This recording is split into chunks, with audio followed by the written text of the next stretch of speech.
Sir sir గత సంవత్సరం వినేష్ భోగట్ కానీ ఇతర wrestler association president Brij Bhushan Singh పైన వాళ్ళు నిరసన తెలపడం 40-50 రోజులు ఫుట్పాత్ పైన పడుకోవడం నిరసన జరిపింది.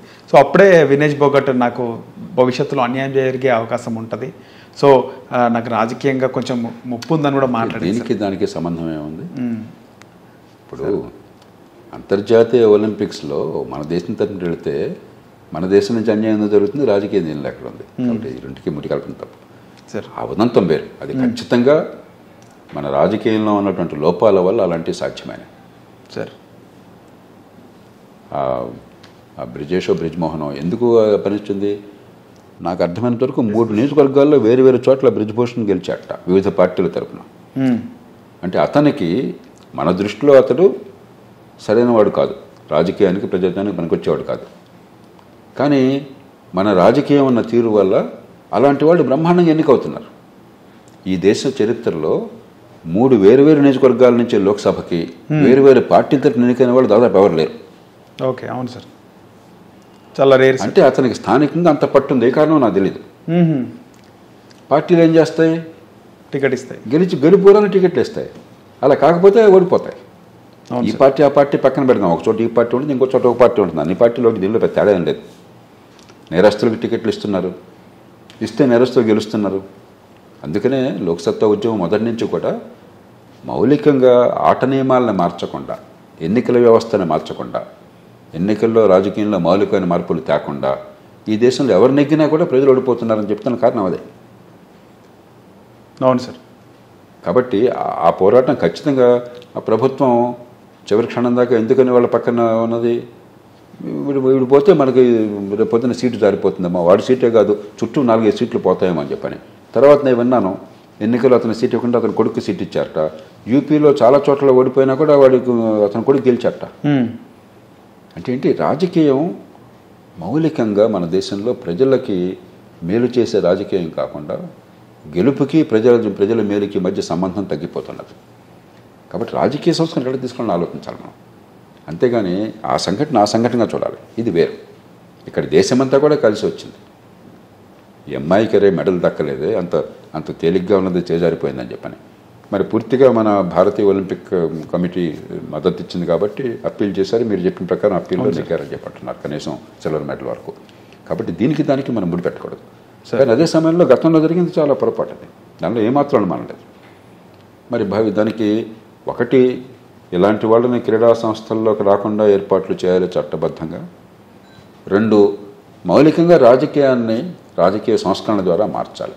సార్, ఇది ఒక్కరోజు జరిగే పని కాదు. రాజకీయ పార్టీలు దాని మీద దృష్టి పెట్టాలి. మనకి ఏంటంటే వీడు వాళ్ళ మీద వాడి వేళ్ళని ఆడిపోసుకోవటము, రాజకీయంగా ఒకళ్ళ మీద ఒకళ్ళు విసురుకోవటం తప్పితే మౌలికంగా ఇన్ని కోట్ల రూపాయలు ఖర్చు ఏంటి రాజకీయంలో, గోండాలు రావటం ఏంటి, నేరచరిత్రలు రావటం ఏంటి, కుటుంబ పాలన జరగటం ఏమిటి, కులం రాజకీయాలంత ప్రభావం చూపెట్టడం ఏంటి, దీన్ని మార్చడం ఎట్లా ఆలోచన చేస్తున్నారా? మన ఆంధ్రప్రదేశ్ తెలంగాణ చూడండి, 40 కోట్లు 30 కోట్లు ఖర్చు పెట్టకుండా ఎవరికైనా ఛాన్స్ ఉందా గెలిచే అవకాశం? ఇక్కడ కనీసం పోటీ చేసే అవకాశం ఉందా గట్టిగా? అది తప్పు కదా. డబ్బు ఒక్కటి అర్హత అయితే పరిపాలన బాగుంటుందా? రాజకీయం నడుస్తుందా? నడుస్తుంది. మనం చూస్తున్నాం చుట్టూ. ఏ పార్టీ వస్తే ఏమైంది? అందుకని మౌలికంగా ఈ పార్టీ ఆ పార్టీ ప్రజలు కూడా అలాగే ఉన్నారు కదా సార్. ప్రజలు కూడా ఇప్పుడు ప్రజలు ఏమన్నా ఈ దేశంలో ప్రజాస్వామ్యం కావాలని చెప్పని ఉద్యమాలు చేశారా? స్వతంత్ర పోరాట కాలంలో ఈ ప్రజలెవరూ మాకు ప్రజాస్వామ్యం ఇవ్వండి అని అడగల. మహాత్మా గాంధీ లాంటి పెద్దలు నాయకత్వం ఇచ్చి వాడేవాడయ్యా తెల్లవాడొచ్చి మన పరిపాలన చేయడానికి, మనం పరిపాలన చేసుకోలేమని చెప్పంటే మీరేం చెప్తే అది సరే అన్నారు. ఓకే, ఆ పెద్దలంతా కూర్చొని ప్రజాస్వామ్యాన్ని కావాలని చెప్పి ఏర్పాటు చేశారు. ప్రజలు ఎన్నుకున్న పాలన కావాలని చెప్పని. మంచిదే. కానీ ప్రజలు ఎన్నుకున్న పాలన సరిగ్గా ఉండటం కోసం ఏర్పాట్లు సరిగ్గా జరగల. ఈ దేశంలో అధికారాన్ని కేంద్రీకరించారు, ప్రజలకి ప్రజాస్వామ్యం అంటే అర్థం కాకుండా చేశారు. దాంతో ఓటేయటము, రోడ్డు మీద ప్రొటెస్ట్ చేయడం, ఆరవటం అయితే ప్రజాస్వామ్యంగా అయిపోయింది. ఆ ప్రజలు నిందిస్తే ఉపయోగం ఉంది? ప్రజలు బాధితులు. మన వ్యవస్థలో లంచాలకు గురయ్యేవాళ్ళు. వాళ్ళు సరిగ్గా సేవలు అందకుండా నష్టపోయేది సామాన్య ప్రజలు. ఎదుగు బొదుగు లేకుండా కష్టజీవులు బతుకు అట్లనే ఉన్నది, సామాన్య జీవులకు నష్టం జరిగేది.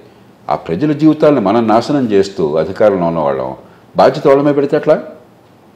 రాజకీయంలో తప్పులున్నాయి, ప్రజలు ఇట్లా ఓటు వేయడం తప్ప వేరే మార్గం లేకుండా పోయింది. ఆ రాజకీయంలో తప్పుల్ని మార్చినట్లని ఆలోచన చేస్తున్నారా? ఏమన్నా ఎందుకు చేయట్లా? ఎవరు చేయొద్దన్నారు? కాబట్టి నాయకత్వ బాధ్యత ఉన్నవాళ్ళు, రాజకీయ నాయకత్వం కావచ్చు, పరిపాలనలో కావచ్చు, రాజ్యాంగబద్ధ సంస్థల్లో కావచ్చు, పౌర సమాజం కావచ్చు, పత్రికలు కావచ్చు, మనందరికీ బాధ్యత ఉంది. అందరికీ చట్టబద్ధ అధికారమే అక్కర్లా. నా మాటకు విలువ ఉందనుకోండి, ఒక 10 మంది నా మాట వింటున్నారు అనుకోండి, నాకు చాలా బాధ్యతతో ఆలోచించడము, మార్గాన్ని చూపట్టడం నాకు బాధ్యత. అలా కాకుండా పిచ్చిగా నేను కూడా సమస్యల భాగమైపోయి ఈ కులం ఆ కులం, ఈ పార్టీ ఆ పార్టీ, తన్నులాట్లు, తిట్లు, పురాణాలు, ఇది కాదు.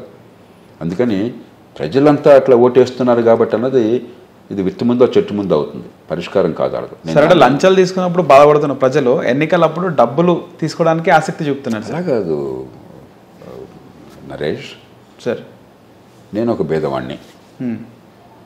నాకు ఎవడు ఎన్నికైనా కూడా నాకేం తేడా కనిపించలేదు. సార్, వాళ్ళ వర్క్ అదే. నా వరకు ఎవడొచ్చినా తేడా కనిపించలేదు సార్. వాడు ఒక 5,000 ఇస్తానంటున్నాడు. నా కుటుంబంలో 3-4 ఓట్లు ఉన్నాయి. వీడికి 2,000 3,000, ఆడికి 2,000 ఇస్తుంటే నాకు 20,000 వస్తున్నాయి ఎలక్షన్లో. డబ్బు ఎవరికి ఇచ్చేది? ఎందుకు తీసుకుంటున్నాడు బేదలు?